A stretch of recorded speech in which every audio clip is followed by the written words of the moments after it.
morning, Maureen. Good morning, Peg. And you are here all the way from the other side of the country. Yes. California. Yes. Well, thank you for your saying yes. And I really didn't twist your arm.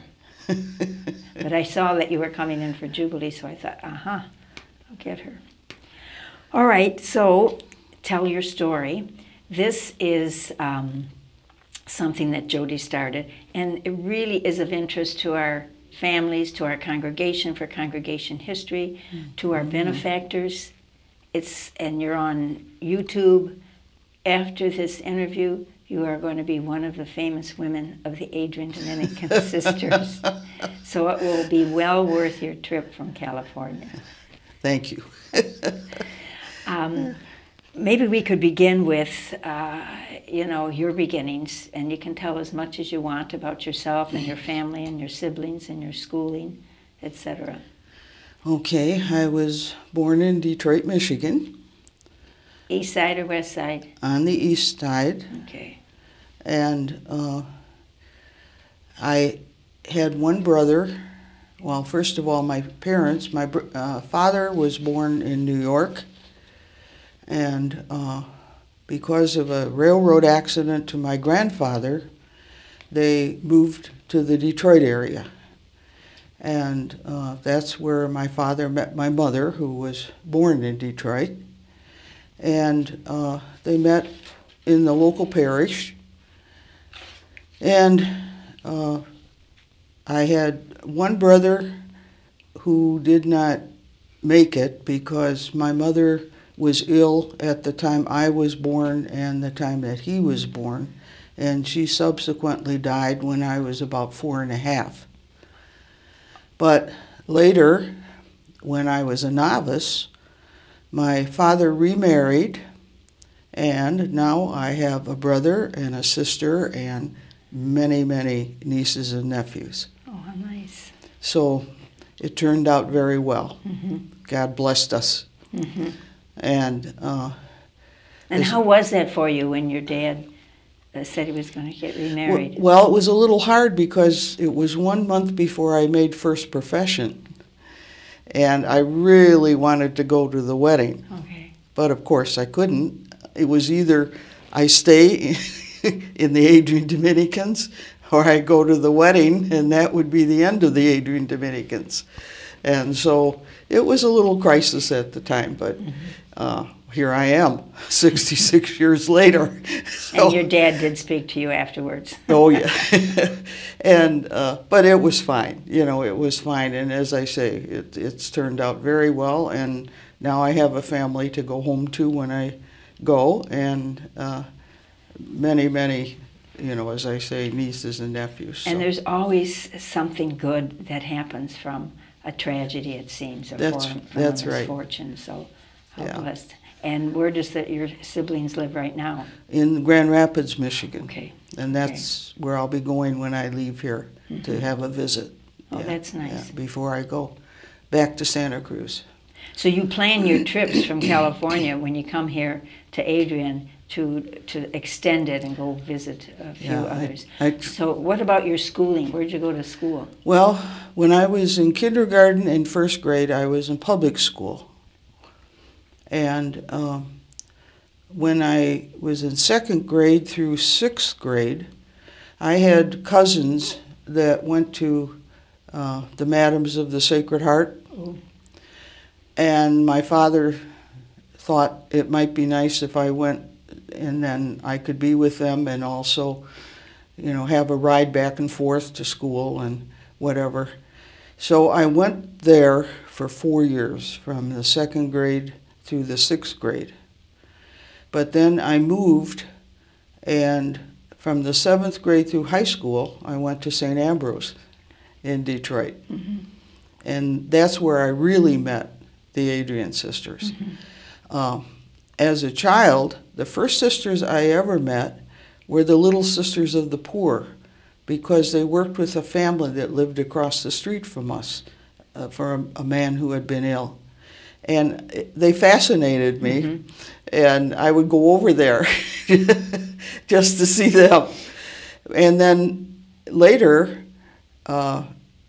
when I had moved again, I lived for 3 years near Dominican High School, Okay. Mm-hmm. and it was during the war, the Second World War, and we all had victory gardens down on the Dominican High grounds. And the sisters had a little house at the end of the block. And Right, I live there. In the evening, when we would be out doing the vegetables and whatever, the sisters would come walking down the sidewalk. And that's when I first saw the Adrian sisters. But, of course, at that time had no intention of, I was only maybe between 8 and 11 years old. Mm-hmm.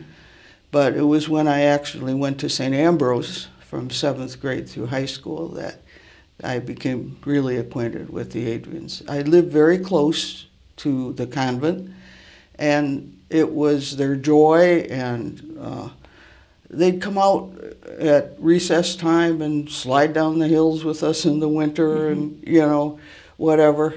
They were just very involved. And Was there one sister in particular that perhaps was instrumental in your vocation? Well, I'm not so sure. When I was first started at St. Ambrose, Sister Janine Hines was, she was very, very good to me, you know. But as I got into high school, when I was a junior in high school, I had Sister Rose Loretta. Yes, Latin. and yes, and I was scared to death of her as a teacher. She was excellent, you know. And Talk about good posture. And I had French and Latin from her, you know, for 4 years. But she happened to be my homeroom teacher when I was a junior, and she actually was the one that sponsored me. I came to Adrian the December before I entered. She brought me and another in our class just to visit, to meet Mother Gerald and see the campus and whatever as it was at that time. And then I entered the next June after graduation. Right after graduation. About 2 weeks after graduation, yes. And how did your brothers and sisters feel about that? Well, it was fine. My sister had married, and my brother was a year younger, so he was finishing high school and going into college. And so, you know, they were moving along at the same time. We sort of, everybody left, I think, within 3 years of each other. Now, when you entered, what name did you choose, or were you given a name? No, I had the choice of 3 names, but the name I chose was my own mother's name, Anne Irene. They always called her Irene, but her whole name was Anne Irene, and so I chose my own mother's name. And then you automatically went back. Did you have trouble going back to your baptismal name? Not at all. No. Not at all. I never liked my Maureen as a child because people would call you different names, you know, and it wasn't. My middle name is Patricia, and I always wanted to be called Pat, but that never happened, you know, and so, but after we went back to our own names, I have grown to really like my own name. Yeah. Now, you were missioned in many places. Now, we don't have time to go through each one. Perhaps you could highlight a couple. Being from Detroit, and how the heck did you get out to California? I see you did teach in Illinois a lot. Yes, and well, of course, I went out as a postulant to begin with. I was in the community 2 months, and they sent me out to teach 57 third graders. Did you know what you were doing? I had no idea, not the Oh, slightest. the grace of God. So I have wondered to this day how they decided who should stay in and who should go out. I have no idea. I was 17 years old, and there I was. But fortunately, Loretta Cecile, was just a wonderful, wonderful mentor. She was the other third grade teacher. It was at St. Celestine's in Elmwood Park. And of course, we'd sit down every day and do the next day's planning so that I wasn't all done by noon. And so she was just wonderful to work with. And so I was there, of course, until I came in for my novitiate year. The day I made profession, I was sent back out again to Our Lady of Good Counsel in Chicago. And that's probably one of my very favorite places, because 20 years later, I was there, the first time I was there as a teacher, 7.5 years. 20 years later, I went back as the principal, and I was there as that for another 7 years. So I spent almost 15 years at Our Lady of Good Counsel. The circumstances each time, were different, but I loved the people in the parish. And the second, when I was the principal, it was beginning a transition, in the neighborhood and in the school. But it was a wonderful time. And in between that, I was up in Sault Ste. Marie, Michigan for 4 years. Wow.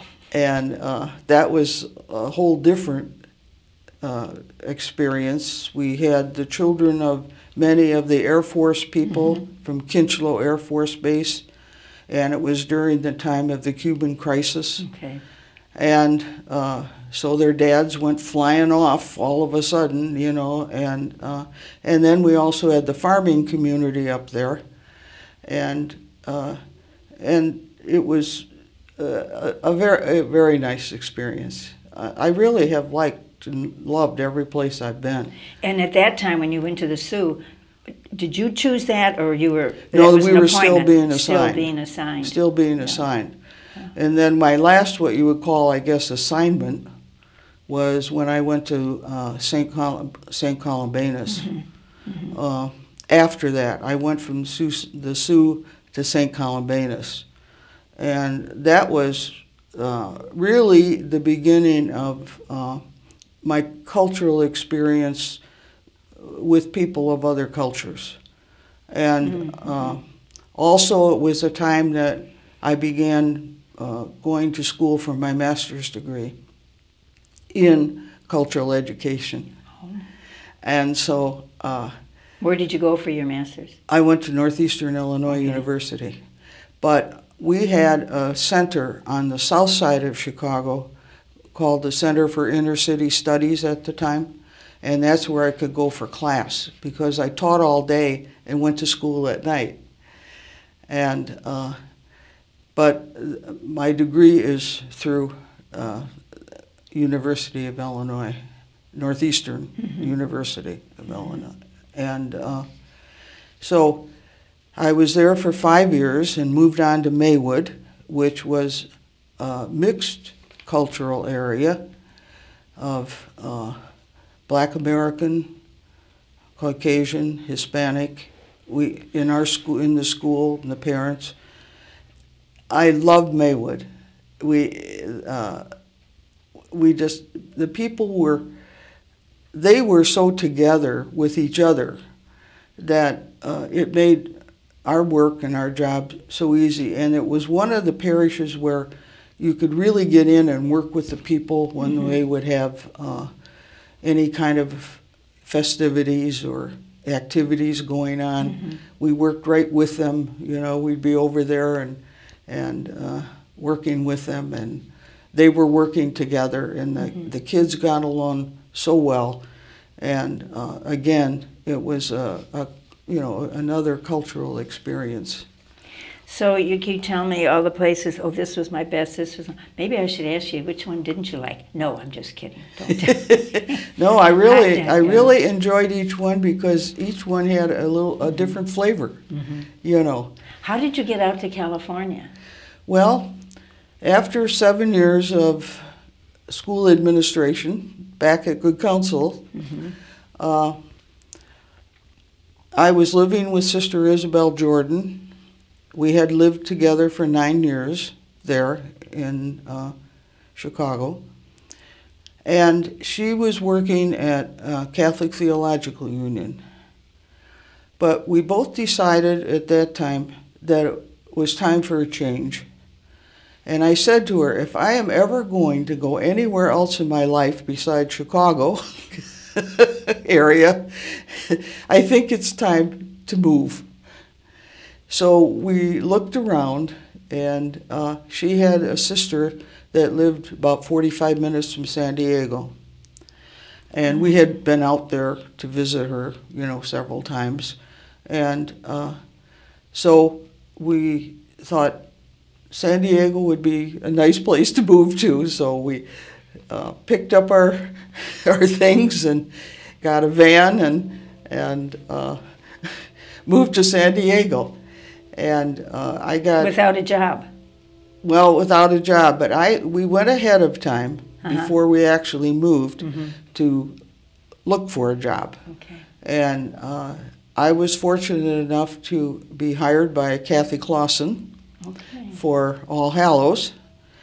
And Isabel still thought that perhaps she would have a job at the library at the University of San Diego because that's what she had been doing at Catholic Theological Union, working in the library. But they were changing over systems at the time, and I guess they weren't hiring anybody new. So once we did get there, I did have a job immediately, but she didn't right away. But then Kathy also, the parish of All Hallows hired her, and she was working in evangelization at the parish, and I was working in the school. It was kind of a working sabbatical. I taught high grades of math in the morning and PE in the afternoon. PE. So I was outside half the day, and I had no homeroom or anything, which was nice. And the kids would come to me from the various grades and in the morning for their math classes in 6th, 7th, and 8th grades. Yeah, and so I was very fortunate. But I was only there 1 year, and then I worked in the business office at University of San Diego High School. And then I went back to teaching.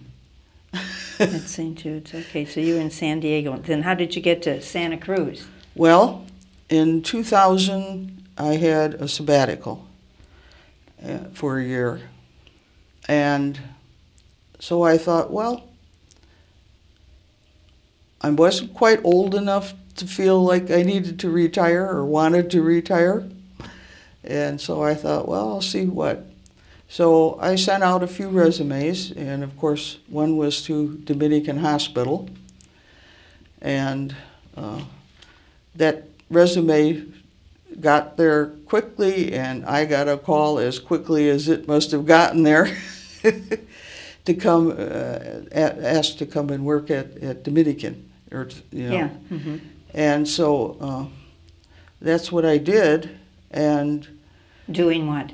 Well, I worked in community health outreach, doing tattoo removal with the gangs in the area and out of the area, in the surrounding counties. I remember when whoever started that out there was... Yes, Diane Pellegrino. Right. Well, she had resigned from that job because of health a month before I started. And so when I came, I was still on sabbatical when I first moved to San Diego in July until after Labor Day.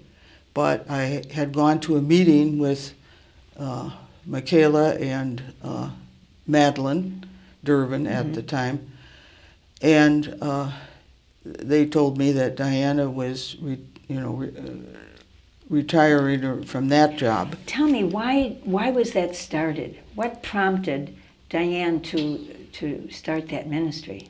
Well, actually, Dr. Magid and other agencies, saw that there was a need for that.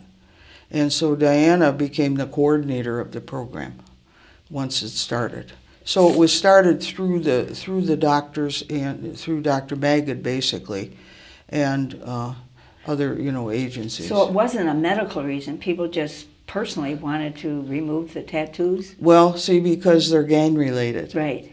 Gang-related tattoos are different from just people that get nice, so pretty tattoos because they want them, So your place was... So ours was a medically, in a sense, a medically tattoo removal facility. Like, we would not do tattoos of people that just wanted them off because they wanted them off. So if I had a flower or something on my foot and I don't like that flower, you can't take it off? No. It has to be gang. Yeah, yeah. It was specifically for the people who wanted to try to get out of the gang life and into, being contributors in society and get back to normal living as much as possible. I'm sure you met... They were the most wonderful people I have ever met. Men and women. I love that ministry. For me, it was probably, of all the things that I have done, the most satisfying that I've ever done in my life. It was, I told Julie at the time, I said, it's the first time in my life that I didn't mind getting up in the morning and going to work. That's wonderful. Yeah, it was an absolute wonderful ministry. And it sounds as though they not only touched your life, but you also must have touched their lives. And I learned a lot from them. I learned a lot about what's going on in the area. The other thing that I did coordinate at the same time, besides coordinating that program with the doctors and all the patients, was the Kids Smart program.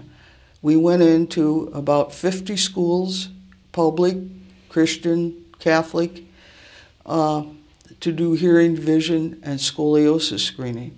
So I coordinated that program also.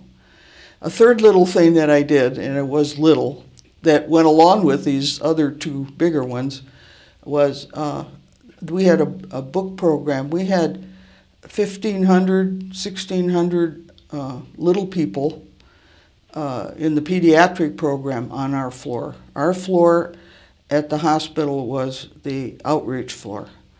And so I coordinated just by getting the books for them so that when they would come for their well baby exams and parents would have a book to begin to read to their children. And most of them needed like bilingual books, because most were of the Hispanic culture. And so that was just kind of a fun little thing that I did on the side. But my main ministry was coordinating the other two programs. You seem to have enjoyed every place that you have been at. I have. Yeah. I have. Yeah. Ministry. That's a gift. Wise, I've had a wonderful. So you're in a different time of your life right now. Are you retired? I have been retired for 3 years. So how do you spend vacation time, or even when you were involved heavily in ministry? What did you like to do on your off time? Well, at home, I like to read. I love doing puzzles. I'm a big sports fan. Okay.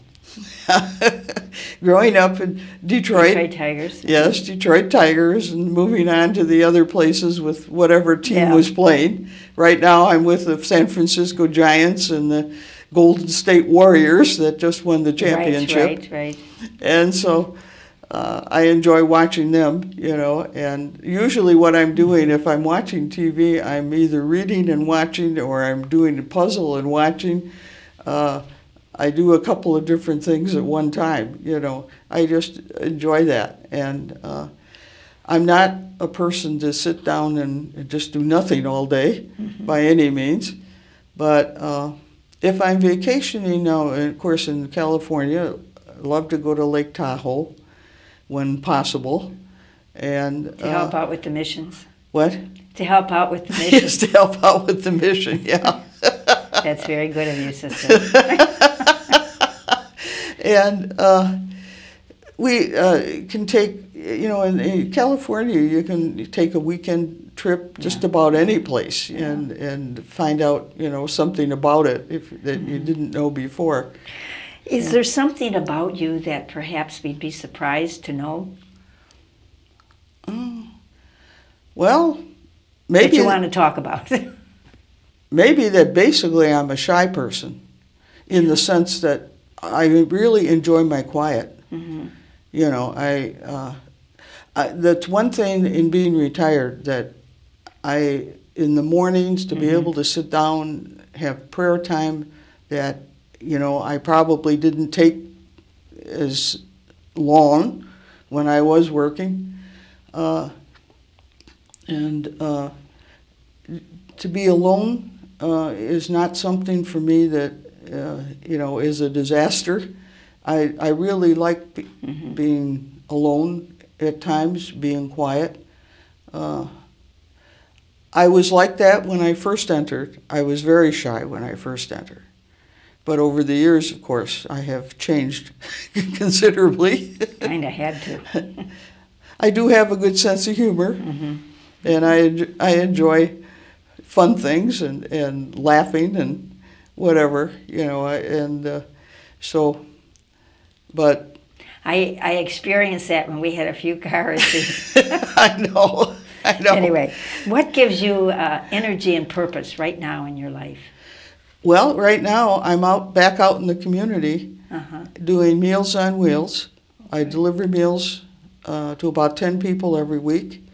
And then on a couple of other days, I work through an organization called Women Care, and I transport women that have cancer to their appointments. And just meeting them, meeting the women, meeting the people that I deliver meals to, again, is a wonderful experience for me, hopefully helpful to them. And right now, that's what gives me my purpose. And, you know, once I retired, the only reason I really retired is because I was 80 years old at the time. Are you supposed to retire at 80? No, but I happened to be 80, and I thought, I think 80 is a nice round number. I think it's time that I retired from my formal ministry.